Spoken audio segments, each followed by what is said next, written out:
নতুন একটা ভিডিওতে সবাইকে স্বাগতম। এটা আমাদের পাটের জমি, তাই পাটের জমি নিড়ানো হচ্ছে। নিড়ানোর সময় অনেক পাট শাক তুলে নিয়ে এসেছে।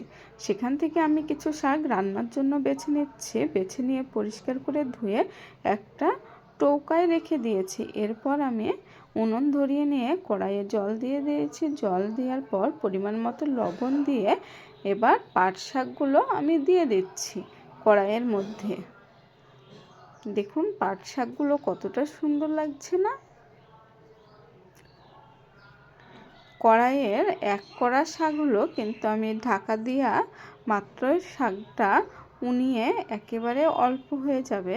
এই দেখুন কিছুক্ষণ পর আমি আবারও ঢাকনা তুলে নিলাম। দেখছি শাকটা অল্প হয়ে গিয়েছে, আরও একটু ভাপ দিতে হবে শাকটাকে, তাই আবারও আমি ঢেকে দিচ্ছি।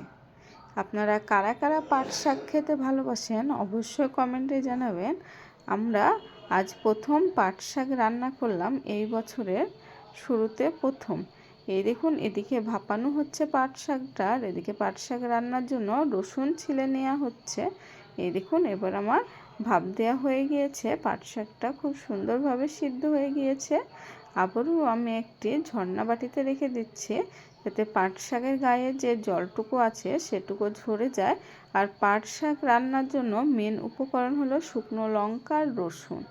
এই দেখুন শুকনো লঙ্কা আমি কেটে নিয়েছি। এদিকে একসঙ্গে দুটো রসুন নিয়ে ভালো করে রসুনটাকে ছেঁচে নিচ্ছে। এরপর কড়াইয়ে আবারও আমি সর্ষের তেল দিয়ে দিলাম। সর্ষের তেল দেওয়ার পর শুকনো লঙ্কা দিয়ে দিলাম। আজকে আমি ঝাল ঝাল করে পাট শাক ভাজবো, তাই অনেকটা শুকনো লঙ্কা দিয়ে দিয়েছি, আর সঙ্গে রসুন। আর কিছু দেওয়ার দরকার নেই, হালকা এটা ভাজা ভাজা হলে এবার পাট শাকটা দিয়ে দেব এর মধ্যে। পাট শাক রান্না খুবই সহজ, আর রান্না করলে খেতেও ভালো লাগে, রুটির সঙ্গে তো খুবই ভালো লাগে পাট শাকটা। এই দেখুন এবার খুন্তি দিয়ে অনবরত নাড়তে হবে, নাড়তে নাড়তে শাকের কালারটাই চেঞ্জ হয়ে যাবে। এই দেখুন কত সুন্দর শাকটা ভাজা ভাজা হয়ে গিয়েছে। পাট শাক খেতে কারা কারা ভালোবাসেন অবশ্যই কমেন্ট করে জানাবেন।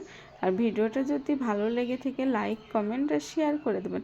পাট শাক রান্না খুবই সোজা, সবাই জানে, কিন্তু আমি যেভাবে রান্না করি সেটাই আপনাদের সঙ্গে শেয়ার করলাম। ভিডিওটা ভালো লাগলে অবশ্যই লাইক আর কমেন্ট করে দেবেন।